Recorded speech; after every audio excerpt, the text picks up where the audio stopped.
पाकिस्तान जो grey list में रहण या कढण जे बारे में FATF जो फ़ैसिलो कुछ देर में जर्मनी में जारी FATF इजलास में पाकिस्तानी वफ़द की क़यादत हिन रवानी खर करे रही है। उन जो चवण है तो पाकिस्तानी मईशत की तरक्की लाइ ग्रे लिस्ट में निकरण नागेज़ है।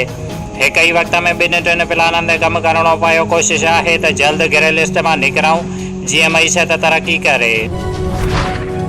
कारोबार रात 9 वगे बंद, शादी हाल रात 10:30 वगे बंद। हुकूमत कारोबारी वक्त तब्दील करे छड़ियो। नोटिफिकेशन जारी। होटल्स, रेस्टोरेंट्स, शॉपिंग मॉल रात 11 वगे ताईं खुलियल रहंदा।